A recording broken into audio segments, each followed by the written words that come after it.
আসসালামু আলাইকুম। আজকের এই ভিডিওতে আমি মজুরি শীট কিভাবে তৈরি করতে হয় সেই বিষয়টা আমি দেখানোর চেষ্টা করব। আশা করি সম্পূর্ণ ভিডিওটা যদি দেখেন তাহলে আপনারা এই বিষয়টা একদম ক্লিয়ার হয়ে যাবে। তো ভিউয়ার্স, এখানে দেখুন আমি মজুরি শীট, আসলে এটা মজুরি শীট ও নিচে ইংলিশ উপরে বাংলা, এটা এরকমভাবে হয় না। যাই হোক, আমি এটা লিখেছি আপনাদেরকে বোঝানোর জন্যই। তো ওভারটাইম এবং মজুরি, যে তার কর্মঘণ্টা, ওভারটাইমের কত টাকা এবং তার বেতন কত টাকা, সব কিছু মিলাই আজকের ভিডিওতে আমি দেখাবো। তো আমি প্রথমে যে বিষয়টা দেখাবো, যে আমি এখানে যেভাবে সাজিয়েছি সেটা আগে আপনাদেরকে যদি বুঝিয়ে দিই তাহলে আপনাদের বুঝতে অসুবিধা হবে। এখানে সিরিয়াল নাম্বার, আর এটা হচ্ছে নাম, আর এটা হচ্ছে total working hours. Working hours বলতে আমি এই বিষয়টা বুঝিয়েছি, ধরুন আপনার অফিস সকাল 8টা থেকে 5টা পর্যন্ত, কিন্তু আপনাকে অতিরিক্ত 2 ঘন্টা 3 ঘন্টা 5 ঘন্টাও কাজ করতে হয়। তো আমি যদি ধরে নিই যে সকাল 8টায় আপনি ঢুকলেন, বা রাত্রে 10টায় আপনি বাইর হলেন, বা রাত্রে 9টায় বাইর হলেন, তো টোটাল 8টা থেকে আপনি যত ঘন্টা কাজ করেছেন সেই টাইমটা আমি এখানে বসিয়েছি। এখানে বসিয়েছি মোট কর্মঘণ্টা, আপনি 15 ঘন্টা, এই যে এখানে দেখেন আহমেদ, সে টোটাল 15 ঘন্টা সে কাজ করছে। তো 15 ঘন্টার মাঝে এখানে দেখুন, এখানে যারা কাজ করবে তাদের মোট অফিসের যে সময়টা 8 ঘন্টা, যে 8 ঘন্টা হচ্ছে অফিসিয়াল সময়, 8 ঘন্টার উপরে যে সময়টা থাকবে সেটার জন্য সে ওভারটাইম পাবে। তো এখানে নিচে দেখুন, এখানে বুঝিয়েছি যে 8 ঘন্টার অতিরিক্ত প্রতি ঘন্টার জন্য সে পাবে 190 টাকা, আর এমনি 8 ঘন্টা কাজ করলে প্রতি ঘন্টার জন্য পাবে সে 80 টাকা। তার মানে এখানে যে সে 15 ঘন্টা, এই যে দেখুন আহমেদ 15 ঘন্টা, আসলাম 12 ঘন্টা, আব্দুর রহিম 10 ঘন্টা। তো আমি আহমেদেরটাই বুঝাই। আহমেদ সে 15 ঘন্টা কাজ করেছে, 8 ঘন্টা অফিসিয়াল টাইম, অফিসিয়াল টাইমের জন্য সে কত পাবে? 80 টাকা। আর বাকি যেই সময়টা 15 ঘন্টার উপরে 8 ঘন্টা মাইনাস করে যে বাকিটা যে সময়টা থাকবে সেটা হচ্ছে তার ওভার টাইম। তার মানে ওভার টাইম করেছে 7 ঘন্টা, তো এই 7 ঘন্টার জন্য সে পাবে 190 টাকা প্রতি ঘন্টায়, আর 8 ঘন্টার জন্য পাবে সে 80 টাকা প্রতি ঘন্টায়।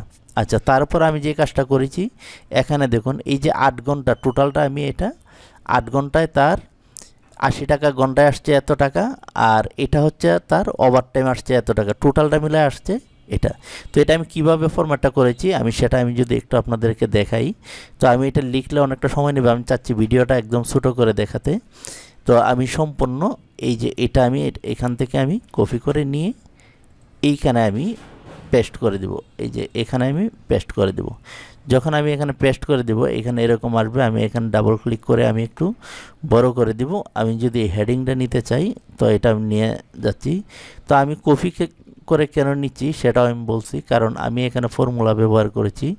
আমি আপনাদেরকে যদি আমি ওই ফর্মুলাটা বুঝাই তাহলে আপনাদের বুঝতে অসুবিধা হবে, যেহেতু আমি এখানে ফর্মুলাটা ব্যবহার করেছি। আর এটা এডিটও করতে হবে, আমি চাচ্ছি যে এটা সম্পূর্ণভাবে থাকবে।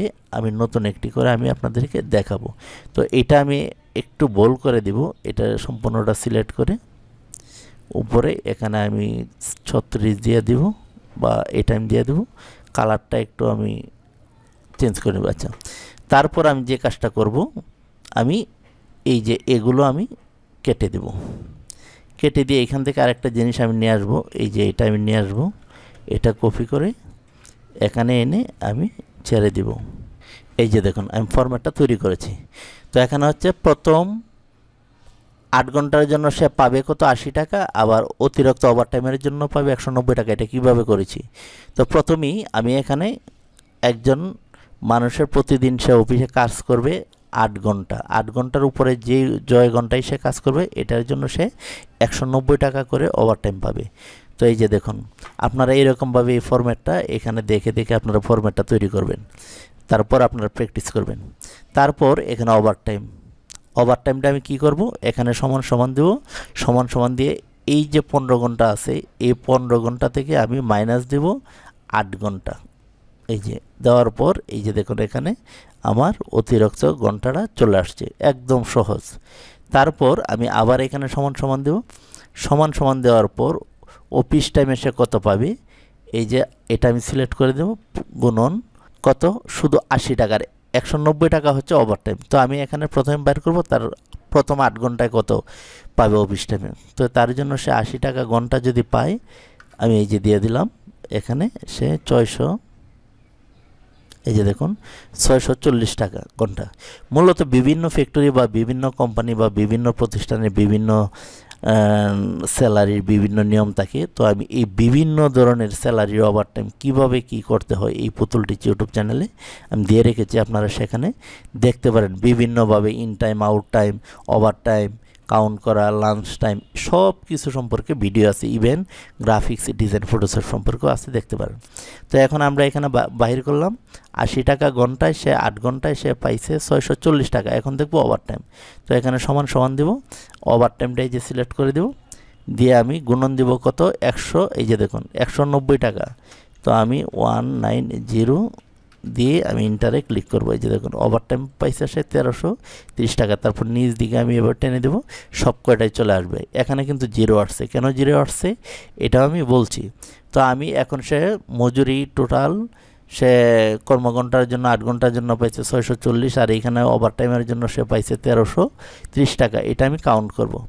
তো এটা সমান সমান দিয়ে এটার সাথে আমি যোগ করে দিব, ওভারটাইম যোগ করার পর এই যে দেখুন এখানে চলে আসছে। তারপর আমি নিচ দিকে টেনে দেব, এই যে দেখুন এখানে 2350, 1970 বিভিন্ন যে জয় ঘন্টা পাইছে এটা। এখন প্রশ্ন হচ্ছে এখানে 0 কেন আসলো, এইখানেই বা 0 কেন আসলো, এটা কিন্তু প্রশ্ন। তো এটা বিষয়টা হচ্ছে তিনি ওভারটাইম করে নাই। এই যে উপরের পার্সন 12 ঘন্টা করেছে, তার মানে 8 ঘন্টার উপরে সে 4 ঘন্টা করেছে ওভারটাইম, এই যে 4 ঘন্টা। আর তিনি 8 ঘন্টা অফিস টাইম 8 ঘন্টায় করেছে, এই জন্য এখানে 0 আসছে। আর এইখানে 0 আসছে আসার কারণেই তার ওভারটাইম আসে নাই, কারণ তার ওভারটাইম নাই, সেই জন্যই এখানে 0 চলে আসছে। তো ভিউয়ার্স, আমরা বুঝতে পারলাম যে কর্মঘণ্টার ওভারটাইম কীভাবে আমরা স্যালারি শিট তৈরি করব বা কীভাবে ক্যালকুলেশন করব। তো এই ছিল আজকের ভিডিও টিউটোরিয়াল। সকলে ভালো থাকুন, আল্লাহ হাফেজ।